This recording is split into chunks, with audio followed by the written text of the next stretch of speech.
Hi, this is Dr. Tilawen, and this is a special series on how to recover from trauma of mass shootings. This is the last installment of the 5-part series, and this is where you get to work on forgiveness. In the first part of this series, we talked about the trauma itself, and the second was about the symptoms. The third was about how you can recover from this tragedy. And then the fourth was about grief, and this is about forgiveness. Now, if you have not subscribed yet, I encourage you to hit that red button and subscribe so that we can continue on this journey of healing from mass shootings. You can also like the video, and please let others know and forward it, share it with others, friends, family that you know have been affected by this tragedy of mass shooting. So this is the last part, and it's the most difficult part of this series on how to forgive. I know some of you are saying right now, I will never forgive. And sadly, there are some of you who will never forgive. But thank God, it's the minority of the people who will never forgive. Most of you will find a way to move on and forgive. And that is probably the best case scenario under the circumstances. You see, I've been through these mass shootings before. My younger brother was killed by a gunman with an AK-47. And I too was there too, where I thought I would never be able to forgive. But I'm here to tell you that I am now in a place where I have forgiven. Was it an easy thing to do? No, it was not. It's taken me 5 years to get to the place of forgiveness because I was consumed by anger, hate, resentments, things that you probably are dealing with right now. But there is hope that you can actually get to this place. But before you can get to this forgiveness, I encourage you, if you have not watched the part about grieving, there is a link right here. If you can click that, you can go back there. This is because you cannot really start working on the forgiveness part of this unless you have done the grieving process. Because otherwise, the anger, the hate, the resentment, the anxiety, that uneasiness where you're keyed up all the time becomes a barrier. Because if the emotions are still exaggerated and are still overwhelming, it is difficult for you to see how you can forgive. Right now, you still, like I said before, in the forest of resentments and anger, and you cannot see daylight if you have not gone through the grieving process. And once that is done, you clear the way to free yourself from a lifetime of anger and resentments. This is the most difficult part of the process because it takes courage. It takes dedication and hard work to be able to get to forgiving someone who has done something so devastating as killing somebody that you know, injuring you, wounding somebody that you love, injuring the whole community, whether it's morally, physically, emotionally, to say, I'll be able to forgive this person. You have to put in some work. And that's why I said it takes someone much more effort and dedication to be able to get to this stage and actually to work through it.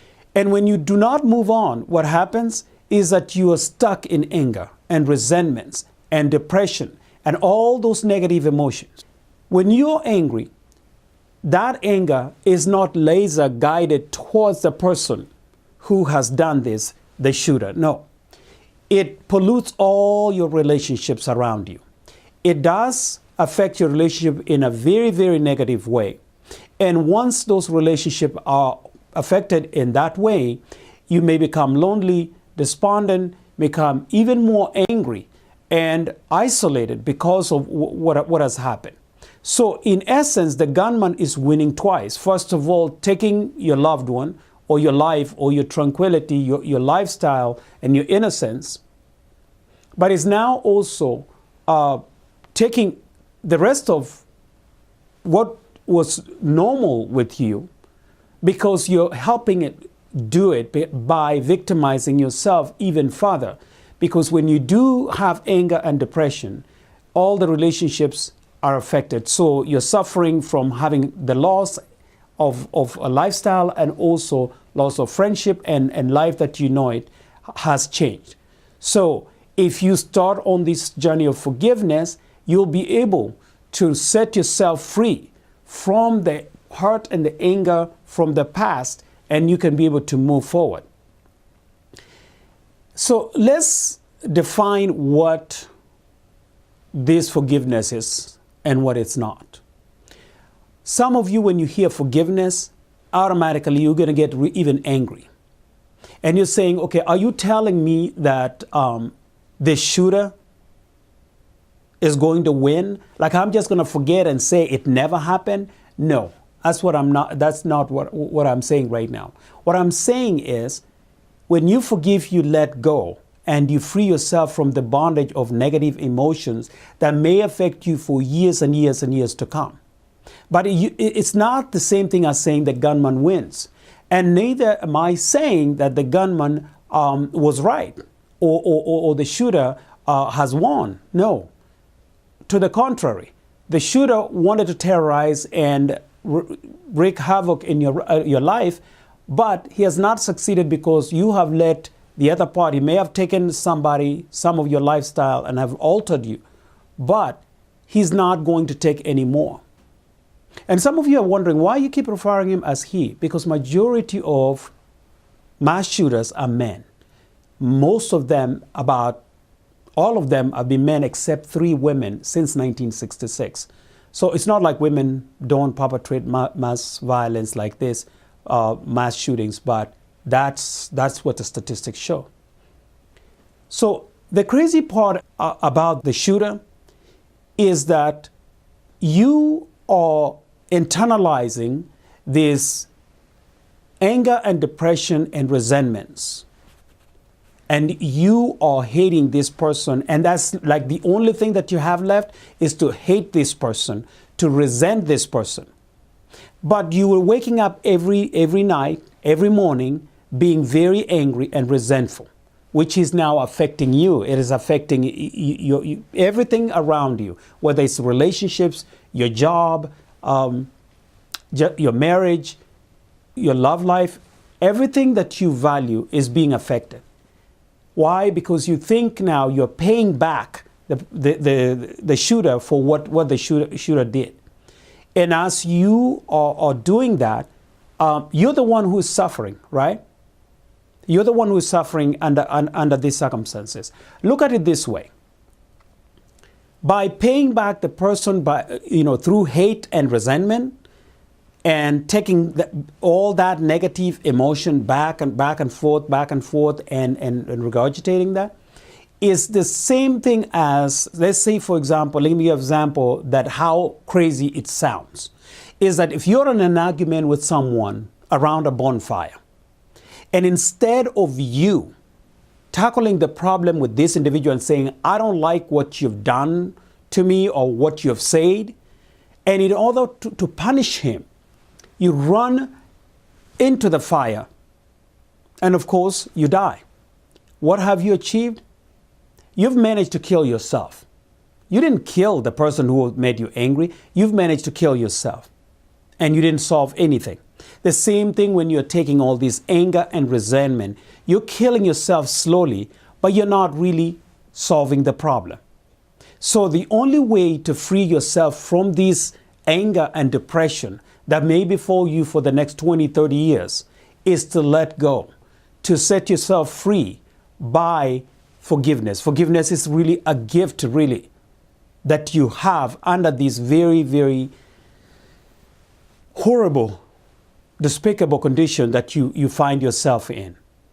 But remember, you have to grieve first before you can get here, like I said before. So forgiveness requires a paradigm shift. You shift in your thinking. It is Actually, you have to work on it as a process. It's not a destination. So you don't just say, hey, you know what? The gunman did this, the shooter did this, I forgive. Okay, can I now move on? No, it does not work like that. That's just like not a true forgiveness, because you're just saying, let me just forget about it. Now, you know you cannot just forget about it, because one way or the other, you'll find some trigger somewhere in future that will bring you back complete circle to grieving again, because you have not forgiven and you have not done any grieving.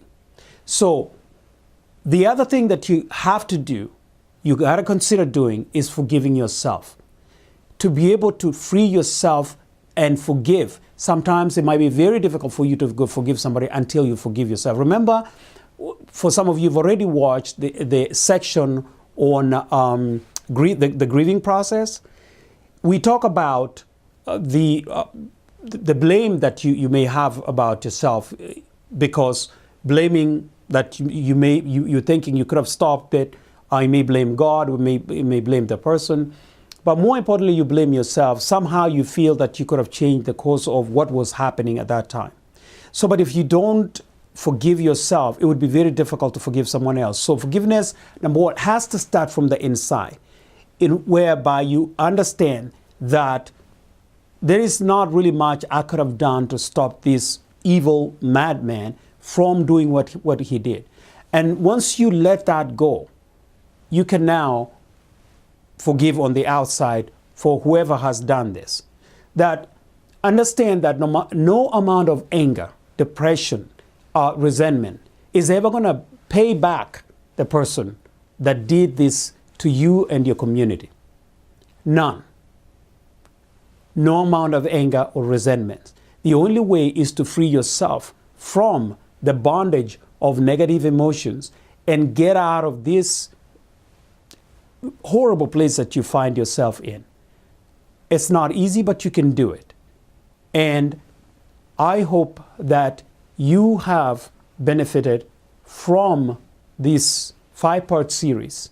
And if you have, please just like it and also subscribe. And more importantly, please share the bottom about your experiences on what you're going through. Is it, how you're finding it, the challenges that you're having in going through this process after mass shooting. And also, I know that you probably know someone who has been affected by this tragedy of mass shooting or gun violence. Please forward this video to them and join in the healing process. So, and if you have not subscribed, this is a time that you should consider subscribing by clicking that red button at the bottom there. This has been a presentation of Dr. Tilawen on how to recover from the trauma of mass shootings in the last installment of forgiveness. Wishing you the blessings of today and wonderful possibilities of tomorrow, full of healing and empowerment. Thank you and have a good day.